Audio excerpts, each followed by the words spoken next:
அப்ப இந்த ஆராதனை துதி என்பது தேவ பிள்ளைகளே,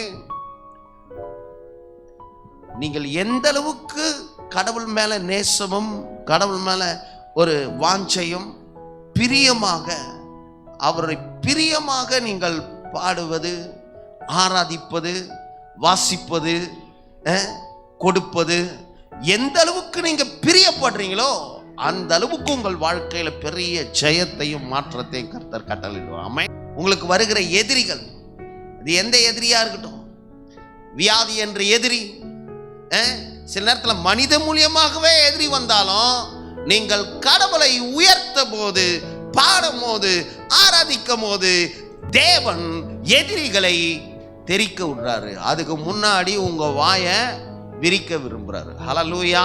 அதான் ஆண்டவர் சொல்றாரு, உன் வாயை விரிவாய் தர, நன்மையால் நிரப்புற.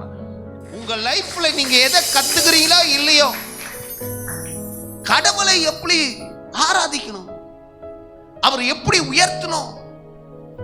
உங்களுக்கு சண்டை போட தெரியாத இருக்கலாம், வாய் பேச தெரியாத இருக்கலாம், எந்த ஒரு சப்போர்ட்டும் இல்லாத இருக்கலாம். ஆனா ஒண்ணு மாத்திரம் நல்லா தெரிஞ்சுங்க, நீங்கள் கடவுளை உயர்த்துகிறவர்களாக, ஆராதிக்கிறவர்களாக, தேவனை துதிக்கிறவர்களாக இருந்தால் எதிரி செதறி ஓடியே போவாங்க. கடவுள் எப்படி செய்யறார் பாருங்க.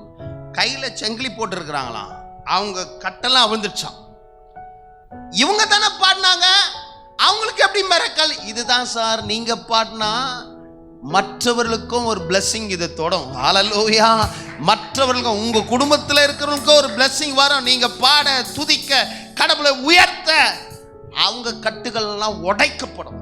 ரொம்ப நாள் கட்டு, அந்த கட்டு, இந்த கட்டு, அது எந்த கட்டு வேணாலும் இருக்கட்டும், நீங்கள் துதிக்கும் போது, ஆராதிக்கும் போது எல்லா கட்டுகளும் உடைக்கப்படும். அப்ப எந்த அளவுக்கு பவர்ஃபுல் பாருங்க. நீங்க கொண்டு வந்து எதை அடிச்சாலும் அது திறக்காது, ஆனா துதிக்கும் போது ஆட்டோமேட்டிக்கா திறக்குது.